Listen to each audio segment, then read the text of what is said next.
For me, I really like dark colors. Oh, such nice detailing. The smell is cool. Everything is cool in this car. Maybe this one? Can you see? The logo, everything. The idea behind the Test Drive Unlimited one was quite simple, but make something very new in the genre of racing games. Usually in a racing game, it's select your car, select your circuits, 3, 2, 1, go. The idea was to play in a big, huge world, an open world with other players online. I mean, that was a big game. It was like 1,600 kilometers of road in that one. In fact, we still have like 180,000 logins every single month to that game. It's like 4 years old. We haven't released any DLC for 2.5 years, and people would come back every single day and play it. And this, I think, is what we achieved in the first test drive. With this game, we've really just exploded everything that was great about that game, looked at how people played that game, and done a whole lot more that we just know that nobody else is talking about. So the whole social side of things really came out of what we were seeing players do in the original game. Community, online play, all the effort on doing this even better than the first one. It's not a question of selecting really complicated things. It'd be great if we could kind of bring all that back into the game.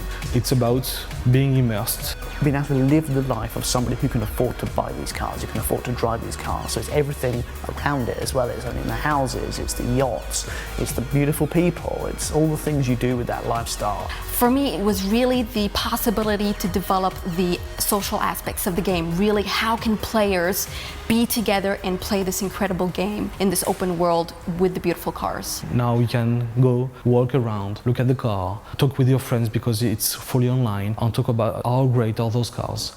This is the same console that we have 6 years ago, so we have to make a bigger game. So what we have made, for example, is to add their night cycles, it's to add weathers, real-time cast shadows, thing that makes the game even more realistic. And on top of that, you have the whole beautiful location, these beautiful islands of Ibiza and Oahu in Hawaii. When we were looking for a new area for the game, we wanted a real setting.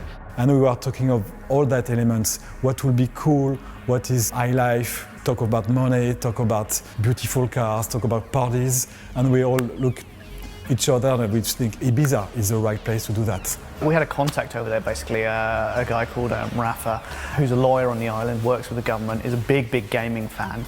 Got in contact with us, said one of the things he does is work with the local government to promote the island. He loved the first game. He's heard that this next one is going to be on Ibiza. Is there anything he can do to help? So we got, Pasha in there, we got Privilege in there, and they're looking great. It's just so cool to be able to jump into your Ferrari and drive up to the front of the club and hang out. It's just awesome. We've also worked with a very renowned DJ, which is Paul Oakenfold, and it was fantastic to have him into the game and make the music for our intro.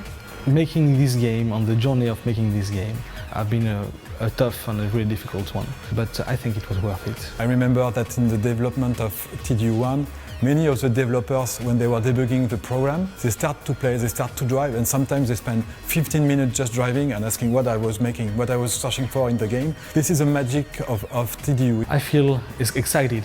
We've listened to you, and we're still listening to you, and we want to do the game that you dream of playing. And we still have this really cool pleasure of being just driving on the island for hours and meeting people. We don't think there's anything else quite like it out there. Nothing really with that big, open, huge environment, all the licensed cars and the whole lifestyle stuff. And that's the thing that makes me say that we reached our objective on Test Drive. We're really looking forward to seeing everybody there.